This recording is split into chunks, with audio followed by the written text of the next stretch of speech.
নমস্কার। এটা হলো আমার ২০২৫-এ প্রথম ঘুরতে যাওয়া, আবার শেষ ঘুরতে যাওয়া।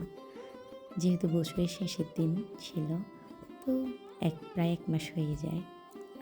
চন্দ্রনাথ ধামে গিয়েছিলাম যে।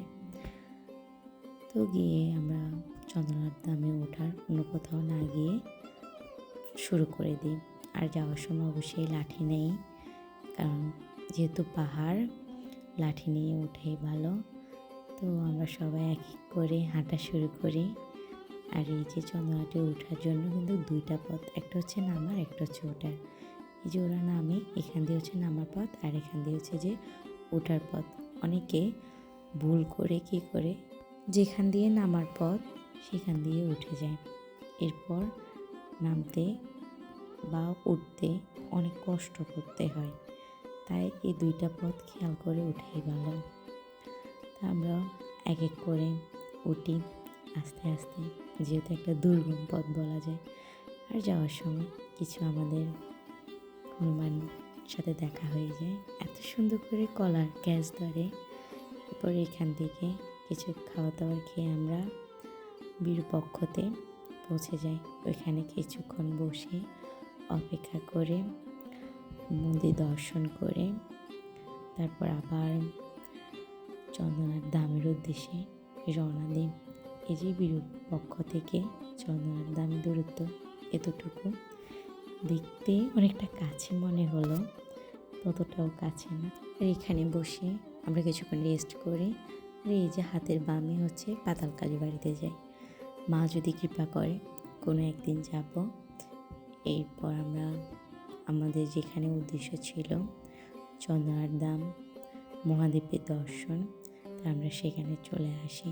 এটা হচ্ছে আমার এ নিয়ে দ্বিতীয়বার মহাদেবের দর্শন করা।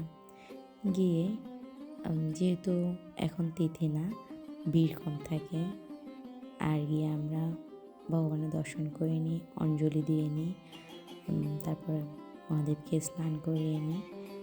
এরপর প্রসাদ নিয়ে অনেকে উপোস থেকে যায়, প্রসাদ নিয়ে উপোসটা শেষ করে। তারপর মন্দির প্রদক্ষিণ করি সবাই মিলে। যেহেতু আমরা তেমন যাই নাই, অনেকে মিলে কয়েকজন মাত্র গেছি, সবাই মোটামুটি স্ট্রং ছিল, তাই আমাদের তেমন কোনো কষ্ট হয়নি। আর আমাদের এই ট্রিপের, শুধু আমাদের ট্রিপের না, আমার মনে হয় চন্দ্রনাথ ধামে যারা যারা উঠে তাদের মধ্যে এই যে সবচেয়ে ছোট হচ্ছে এই ২ জন। একটু একটু হাঁটে, একটু একটু মায়ের কোলে উঠে, বাবার কোলে উঠে, তারপরও সাহস আছে বলতে হবে। ওরা একটু একটু করে হাঁটবে এই পাহাড়ের দুর্গম রাস্তায়, যেখানে আমরা হাঁপিয়ে উঠে হাঁটতে। তো যাই হোক, আমরা সেখান থেকে দর্শন করে চলে আসি। আর অবশ্যই আসার সময় একটু কিছু খাওয়া উচিত, না হলে শরীরে আসলে দিয়ে ওঠে। যে রাস্তাগুলো ভাঙা, তারপর হচ্ছে খারাপ, যদিও এইভাবেই সবাই গিয়ে কষ্ট করে মহাদেবের দর্শন করে, আমরা কেন বা ব্যতিক্রম হব, আমরাও যাই। আর আমি ছিলাম সবার শেষে, সবসময়ের মতন। এরপর সেখান থেকে এসে আমরা হচ্ছে যে যাওয়ার পথে যে মন্দিরগুলো ছিল, মা ভবানীর মন্দির আর অনেকগুলো মন্দির, সেগুলো দর্শন করি। আর এই যে আমাদের মা, দর্শন করে নেমে এসে মা সীতার মন্দিরে যাই, সেখানে দর্শন করি। আর যাওয়ার পরে মাতা সীতার বিভিন্ন কথা কাহিনী ঠাকুরমশাই আমাদেরকে বলে।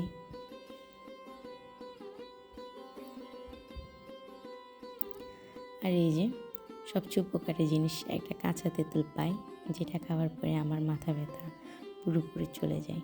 আর এটা হচ্ছে ব্যাসকুণ্ড থেকে চন্দ্রনাথ ধাম।